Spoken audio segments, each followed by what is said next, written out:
শিয়ার dominance কাকে বলে, কত প্রকার এবং কি কি, প্রত্যেক প্রকারের সংজ্ঞা সহ উদাহরণ দেখিয়ে দিল টিম আর্জেন্টিনা। এস্তাদিও মনুমেন্টালে 4-1 ব্যবধানের একটা মনুমেন্টাল জয় পেল আলবিসেলেস্তেরা। কিন্তু আকাশী সাদারা ট্যাকটিক্যাল কোন কোন দিক দিয়ে এতটা এগিয়ে গেল, তাদের সাথে এত বেশি পার্থক্য কিভাবে তৈরি হলো দরিভালের ব্রাজিলের, সেসব ব্যাপার নিয়েই আজকে আলোচনা করব প্যাভিলিয়নের এই বিশেষ ভিডিওতে, যেখানে আপনাদের সাথে আছি আমি আজমাইন রাফিন এবং আমার সাথে আছে তাহরিম বিন রেজা। শুরুটা আমরা যেভাবে করি সেভাবেই করতে যাচ্ছি, দুই দলের একাদশ দিয়ে। দুই দলের একাদশের দিকে যদি প্রথমে আর্জেন্টিনার একাদশের দিকে চোখ রাখি, সেখানে আমরা যে একাদশটা প্রেডিক্ট করেছিলাম সেটা তার সাথে অনেকটাই মিলে গেছে। গোলকিপার হিসেবে ছিলেন এমি মার্টিনেজ এবং ডিফেন্সিভ লাইনটা অনেকটাই সিমিলার ছিল। তালিয়াফিকো, ওতামেন্দি, রোমেরোকে দেখা গিয়েছিল ডিফেন্সিভ সেন্টার ব্যাক ডু হিসেবে এবং মোল্লে ছিলেন রাইট ব্যাক। এবং মিডফিল্ডের দিকে তাকালে সেক্ষেত্রে দেখা গেছে এটা মিডফিল্ডারের আধিক্য।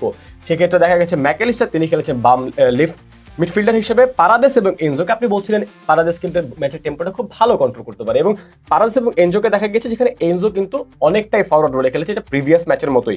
এবং ডিপল ইনজুরির কারণে ছিলেন না উরুগুয়ের ম্যাচে এবং এই ম্যাচে ব্যাক করেছেন এবং ডিপল কিন্তু অবশ্যই ছিলেন এই ম্যাচে। এবং আলমাদার কথা বলছিলাম, আলমাদা উরুগুয়ের বিপক্ষে তার পারফরমেন্সের কারণে আমরা বলছিলাম যে এই ম্যাচে হয়তো স্টার্ট পেতে পারেন এবং সেটাই কিন্তু তিনি পেয়েছেন। এবং আর হুলিয়ান আলভারেজের কথা তো বলতেই হয়, লাউতারো মার্টিনেজের অনুপস্থিতিতে বা লিওনেল মেসির অনুপস্থিতিতে এই অ্যাটাকের যে নেতৃত্ব তিনি দেবেন এটা কিন্তু কারো কল্পনার বাইরে ছিল না। এক্স্যাক্টলি এমন একটা একাদশ নিয়ে আর্জেন্টিনা মাঠে নেমেছিল, অন্তত খাতায় কলমে 4-4-2 এই ফরমেশনেই তারা নেমেছিল। অপরদিকে ব্রাজিলের কথা যদি বলি, তারা অবশ্য খাতায় কলমে 4-2-3-1 এই ফরমেশনেই মাঠে নেমেছিল। আমরা গোলরক্ষকের জায়গায় একটা পরিবর্তন দেখেছি। আলিসন গত ম্যাচে ইনজুরিতে পড়ার কারণে এই ম্যাচে বেন্তো খেলেছেন। ডিফেন্সিভ লাইন আপেও কিছু পরিবর্তন আমরা দেখেছি। লেফট ব্যাকে আরানা ছিলেন, সেন্টার ব্যাক ডুয়োতে মার্কুনিউসের সাথে ছিলেন এই ম্যাচে মুরিলো, যার অভিষেক হলো এই ম্যাচটাতে। এবং তিনি এসেছিলেন মূলত গত ম্যাচে হলুদ কার্ড দেখে সাসপেনশনের খড়গে পড়া সেই গ্যাব্রিয়েল মাগালেসের জায়গায়। এর বাইরে রাইট ব্যাক পজিশনেও ভেন্ডারসনের পরিবর্তে এই ম্যাচে শুরু করেছিলেন ওয়েসলি।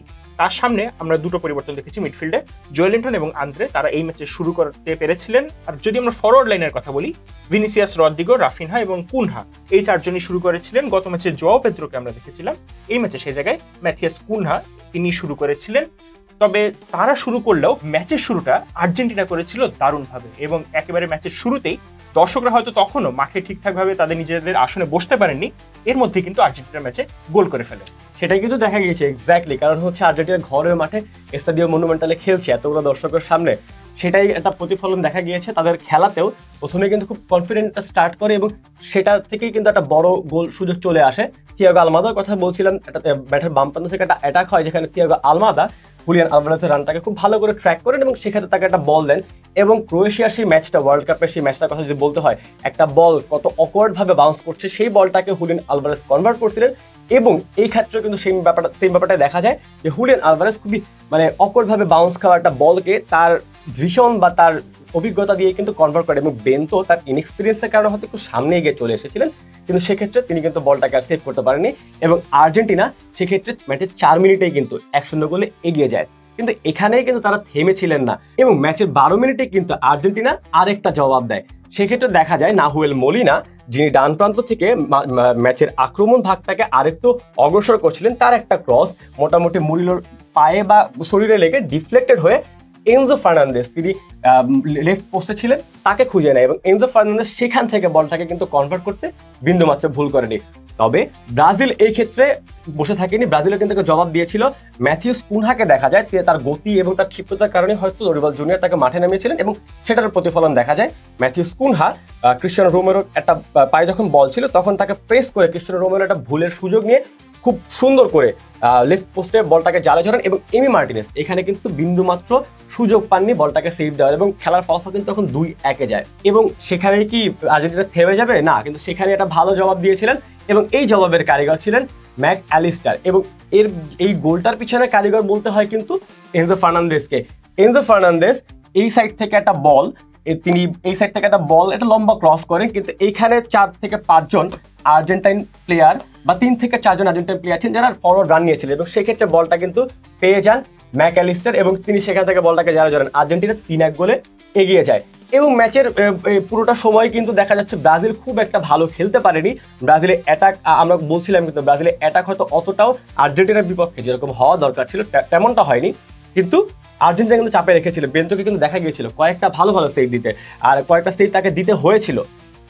এই ফলশ্রুতিটা বা এই চাপটাই কিন্তু প্রতিফলিত হয়েছিল আর্জেন্টিনার চতুর্থ গোলে, যেখানে তালিয়াফিকো তিনি মাঠের বাম প্রান্ত থেকে এটা ক্রস করেন এবং বলছিলাম যে আর্জেন্টাইন প্লেয়াররা এবার অনেকটাই ফরওয়ার্ড রান নিয়েছিলেন এবং সেক্ষেত্রে দেখা গিয়েছিল ম্যাকঅ্যালিস্টারকে, তিনি কিন্তু এইখানেটা নাম্বার 9 পজিশনে কিন্তু ছিলেন। এটা খুবই অবাক করার একটা ব্যাপার, তিনি এখানে ছিলেন কিন্তু বলটা অনেকটা পিছনে পড়ে যায় এবং সাবস্টিটিউট হিসেবে আসা হুলিয়ানো সিমিওনে তিনি কিন্তু মাঠের এই প্রান্ত থেকে অনেকটাই দৌড়ে এসে বলটাকে জালে জড়ান, খুব সুন্দর একটা শট মেরে এবং আর্জেন্টিনা কিন্তু 4-1 গোলে একটা লিড নেয়। এর পরবর্তীতে কিন্তু ব্রাজিল খুব একটা জবাব দিতে পারেনি, রাফিনহার একটা ফ্রি কিক দেখা গিয়েছিল, খুবই ক্লোজ ছিল, কিন্তু এর ছাড়া ব্রাজিল খুব একটা ভালো প্রতিরোধ গড়ে তুলতে পারেনি আর্জেন্টিনার বিপক্ষে এবং আর্জেন্টিনা কিন্তু 4-1 গোলে পরবর্তীতে ম্যাচটা শেষ করে। এক্স্যাক্টলি, আমরা যদি একটু ট্যাকটিক্যাল ব্যাপারের কথা বলতে চাই যে আর্জেন্টিনা আসলে কিভাবে এতটা এগিয়ে গেল ব্রাজিলের চেয়ে, 4-1 ব্যবধানে জয়। আপনি কিন্তু গত 5-7 বছরে এই দুই দলের মধ্যে এতটা পার্থক্য কখনোই দেখেননি এবং শুধুমাত্র স্কোর লাইন নয়, ম্যাচের মধ্যেও আমরা দেখছিলাম দুই দলের যে কোয়ালিটির পার্থক্য, ট্যাকটিক্যাল যে পার্থক্য,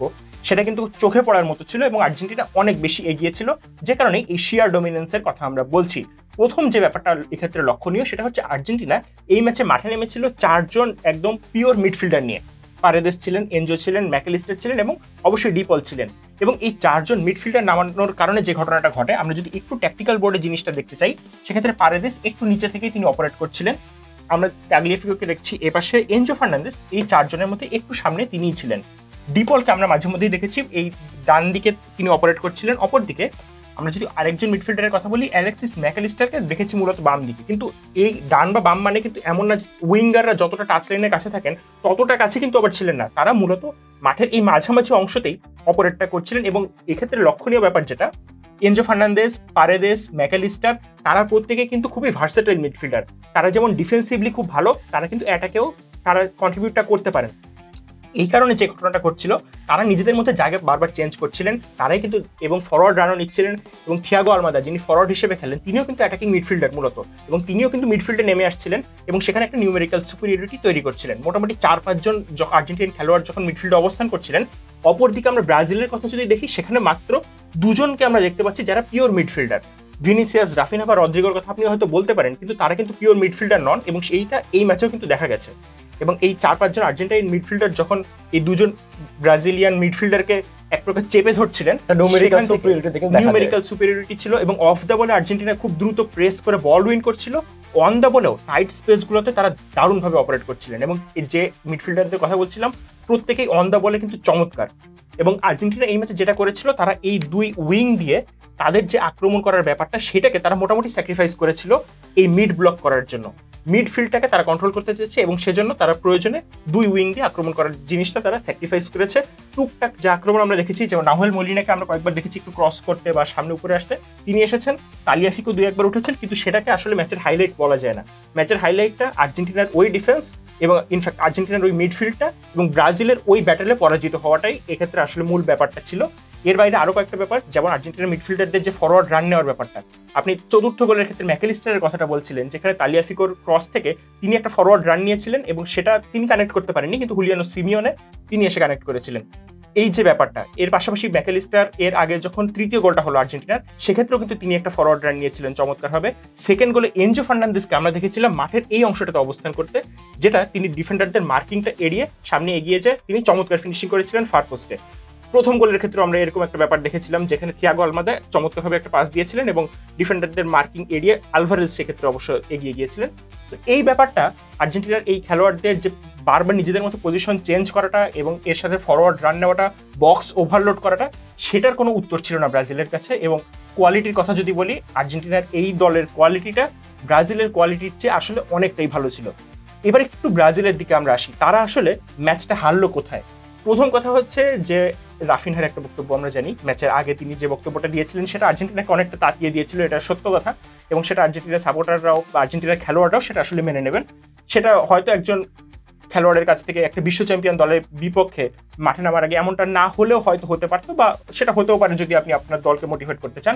সেই ব্যাপারটা যদি আমরা বাইরেও রাখি, মাঠের খেলায়ও আসলে ব্রাজিলকে আমরা একেবারেই তাদের চেনা রূপটা কিন্তু দেখতে পাইনি। রাফিনহাকেও আমরা মাঠে আসলে খুব একটা ভালো রোলে দেখতে পাইনি, বা খুব একটা ভালো ভূমিকা তার আসলে ছিল না। ফ্রি কিকগুলোতে তিনি একটু চেষ্টা করেছিলেন, শেষ দিকে একটা তার পোস্টে লেগেছিল একটা ফ্রি কিক। এর বাইরে আসলে রাফিনহাকেও খুব একটা আমরা মাঠে দেখতে পাইনি। ভিনিসিয়াস 2-1 চেষ্টা করেছিলেন নাহুয়েল মলিনার সাথে ব্যাটেল করতে, ক্রিস্টিয়ান রোমেরোর এসেও কয়েকবার তাকে আটকেছেন। সব মিলিয়ে আমরা যদি বলি, আর ব্রাজিলের ফরওয়ার্ডরা আসলে পর্যাপ্ত বলও তারা সাপ্লাই পাননি, একই সাথে তাদের পারফরমেন্সটাও আসলে আশানুরূপ ছিল না। পরবর্তীতে যারা সাবস্টিটিউট হিসেবে নামলেন সেই এন্ড্রিক বা অন্যান্যরাও আসলে সেক্ষেত্রে খুব একটা ভালো করতে পারেনি।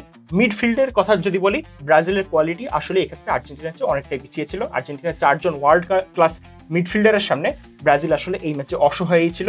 আর ডিফেন্সের কথা যদি আমি বলি, মুরিলোর গত ম্যাচটা ছিল অভিষেক ম্যাচ, যেটা আমরা বলছিলাম, তবে অভিষেকটা একেবারেই তিনি রাঙাতে পারেননি। মাত্র 45 মিনিট খেলেই তাকে উঠিয়ে নেওয়া হয়েছিল এবং এই ম্যাচেও আসলে একদম শুরুর দিকে যে দুটো গোল তারা হজম করে, দুটো গোলেই মুরিল্লোর একটা ভুল আমরা বলতে পারি। দুটো গোলই তার ইনফ্যাক্ট ডিফ্লেকশন ছিল, যেটা হয়তো অন্য কোনো ভালো ডিফেন্ডার যদি থাকতেন, গ্যাব্রিয়েল মাগালেস যদি থাকতেন, হয়তোবা তিনি আটকে দিলেও দিতে পারতেন। এর বাইরে যদি আমরা ফুলব্যাকদের কথা বলি, আরানা এবং ওয়েসলি, তাদের পারফরমেন্স আসলে খুব একটা আশানুরূপ ছিল না। আমরা শেষ গোলের দিকে দেখেছিলাম তালিয়াফিকো যে রানটা নিয়েছিলেন, সেখানে তাকে কিন্তু পয়েন্ট করতে বা তাকে মার্ক করতে ব্যর্থ হয়েছিলেন ওয়েসলি।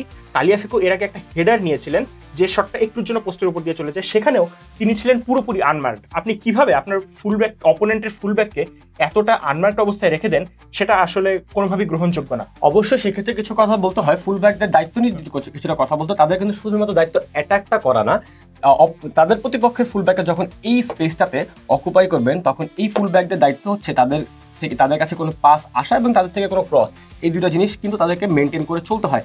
কিন্তু এই ক্ষেত্রে কিন্তু গত ম্যাচে পুরোটাই দেখা গেছিল ওয়েসলি, তিনি কিন্তু ফ্লেমিঙ্গোতে খেলছেন এবং আরানা কিন্তু প্রিভিয়াসলি কলম্বিয়ার সাথে ম্যাচেও কিন্তু স্টার্ট করেছেন। তো আরানা, ওয়েসলি হয়তো নতুন নেমেছেন, কিন্তু সেক্ষেত্রেও দেখা গেছে যে ওয়েসলি এবং আরানা, তালিয়াফিকো এবং মলিনা, তাদের দুজনের থ্রেডটা, দুটো গোলে কিন্তু দুটো ফুলব্যাকে ভালো অবদান ছিল, কিন্তু এই ক্ষেত্রে তাদের যে থ্রেডটা সেটা কিন্তু নিউট্রালাইজ করতে পারেনি। দেখা যাচ্ছে হয়তো 1v1 ব্যাটেলে তারা বিট হয়ে যাচ্ছেন, বা এখানে আর্জেন্টিন ফরওয়ার্ডরা এই স্পেসটাকে ওভারলোড করার কারণে তাদেরকে মার্ক করতে নিচে নেমে যেতে হচ্ছে। তো সেক্ষেত্রে দরিবাল জুনিয়র হয়তো এই প্ল্যানটাকে ঠিকভাবে সাজাতে পারেনি এবং আলটিমেটলি কিন্তু সেক্ষেত্রে আর্জেন্টিনা এগিয়ে গিয়েছিল। অবশ্যই আর্জেন্টিনার এক্ষেত্রে সবচেয়ে ভালো যে আউটকামটা এই ম্যাচে, সেটা হচ্ছে এই আর্জেন্টিনা মেসিকে ছাড়া খেলতে অনেকটাই শিখে গেছে। এবং এই উইন্ডোতে আর্জেন্টিনা দুটো বড় ম্যাচ ছিল, উরুগুয়ে এবং ব্রাজিলের বিপক্ষে, দুটো ম্যাচেই তারা জয়লাভ করলো এবং এরই মাধ্যমে 2026 বিশ্বকাপে এই অঞ্চল থেকে, অর্থাৎ দক্ষিণ আমেরিকা অঞ্চল থেকে প্রথম দল হিসেবে আর্জেন্টিনা নিজেদের নামটা কিন্তু লিখিয়ে ফেললো।